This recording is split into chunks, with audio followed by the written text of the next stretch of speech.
Using the principal values of inverse trigonometric function, the sum of the maximum and minimum values of 16 times sec inverse x का square plus cosec inverse x का square.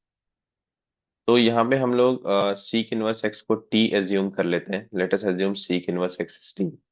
और principal value क्या होती है sec inverse x की? 0 से पाई होती है except pi by two. Range of sec inverse x is 0 से pi except pi by two. और हमारे पास एक स्टैंडर्ड रिजल्ट होता है कि sec inverse x plus cosec inverse x is pi by to. तो अगर sec इनवर्स t है तो cosec इनवर्स x आपका पाई बाई टू माइनस टी हो जाएगा। फिर ये जो टर्म है जिसकी आपको मैक्सिमम मिनिमम वैल्यू चाहिए, इसको आप क्या लिख सकते हैं? T square plus pi by to minus T का होल स्क्वायर। और 16 आपका बाहर में मल्टीप्लीकेशन है, इसको हम लोग बाद में मल्टीप्लाई कर देंगे। तो let us assume this function as function of T. ये टी पे डिपेंड करेगा। तो जब आप इसको ओपन करेंगे A minus B whole square से, तो यहाँ से आपके पास आ जाएगा A square which is pi square by four minus two A B which is pi T plus B square which is T square. तो ये क्वाड्रेटिक बन रहा है which is two T square minus pi T plus pi square by four, जहां पे T की value 0 से पाई तक जा रही है एक्सेप्ट पाई बाई टू। तो आप इसको दो तरीके से समझ सकते हैं। एक तो ये क्वाड्रेटिक नेचर का है, तो इसका ग्राफ अपवर्ड पैराबोलिक बनेगा क्योंकि लीडिंग कांस्टेंट इज पॉजिटिव। तो यहाँ पे जो इसका वर्टेक्स का कोऑर्डिनेट होता है in A T square plus B T plus C, वो negative B by two A and negative D by four A होता है। तो what is B here? B is negative pi, तो नेगेटिव ऑफ नेगेटिव आपका positive हो गया pi. Two A, two into two आपका four हो गया। तो pi by four is the X coordinate of vertex. Y coordinate आपका क्या हो जाएगा? नेगेटिव डी बाई फोर है, negative D. D is B square, तो pi square minus four A C, तो four into two into C which is pi square by four whole divide by four A. Four into two eight हो जाएगा ये आपका। तो यहाँ से आपकी क्या वैल्यू आ रही है? ये आ जाएगी पाई बाई फोर कॉमा, ये फोर और फोर आपका कैंसिल हो गया, तो pi square minus two pi square minus of minus pi square, तो पाई स्क्वायर बाई एट हो गया। ये आपका वर्टेक्स का कोऑर्डिनेट है। इसको आप ऐसे भी निकाल सकते थे कि अगर डायरेक्टली यहाँ पे भी पाई बाई फोर आप रख रहे हैं, क्योंकि टी की वैल्यू पाई बाई फोर ही तो रखनी है जिससे आपको वाई कोऑर्डिनेट चाहिए होगा। तो ये पाई बाई फोर का square pi square by sixteen, और ये भी पाई बाई फोर का square pi square by sixteen. Two pi square by sixteen is pi square by eight. तो ये आपका ग्राफ ऐसा बनेगा। आपको कहाँ से कहाँ तक ग्राफ बनाना है? टी की वैल्यू 0 से पाई तक। तो 0 पे आप देखिए क्या वैल्यू आ रही है इसकी। जब आप 0 रख रहे हैं तो F of 0 is pi square by four. तो ये value pi square by four height से स्टार्ट हो रही है समवेयर हियर। देन इसका वर्टेक्स क्या है? Pi by four comma pi square by eight. ऐसे डिक्रीज करते करते ये पाई स्क्वायर बाई एट तक जाएगा। फिर ये इंक्रीज करेगा। And what is the value at pi? जब आप यहाँ पे पाई रखते हैं इस एक्सप्रेशन में, तो कितना हो जाता है ये?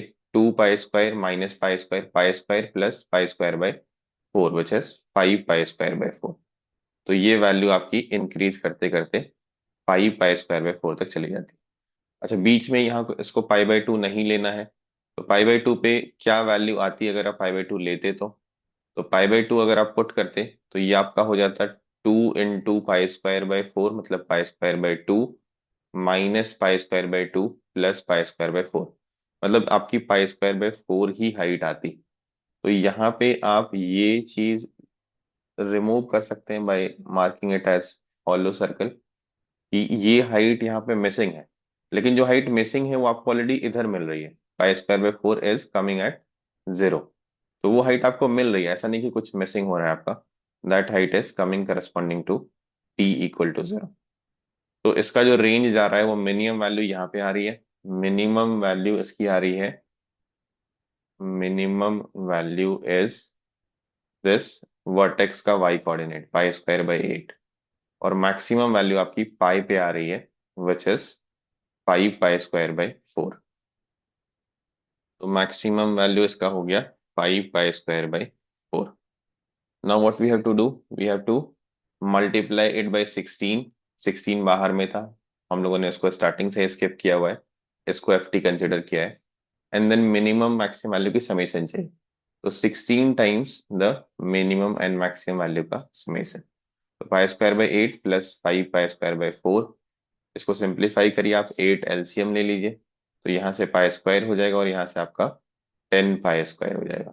तो this will turn out to be 11 into 2, 22 pi square. Let's check what is the answer given. Yes, 22 pi square is the answer given.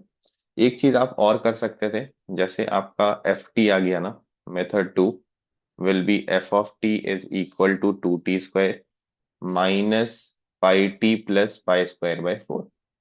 तो यहाँ से आप डिफरेंशिएशन वाला मेथड भी यूज कर सकते हैं for finding the maxima minima. तो आप अगर इसको डिफरेंशिएट करते हैं तो एफ डैश टी हो जाता है आपका 4t minus pi equal to 0। तो टी की वैल्यू आपकी हो जाती है पाई बाई 4। आपको जाना है 0 से लेके पाई तक। तो 0 पे इसकी वैल्यू क्या हो जाएगी, एफ डैश टी की नेगेटिव हो जाएगी, मतलब स्टार्टिंग में ये डिक्रीज कर रहा है।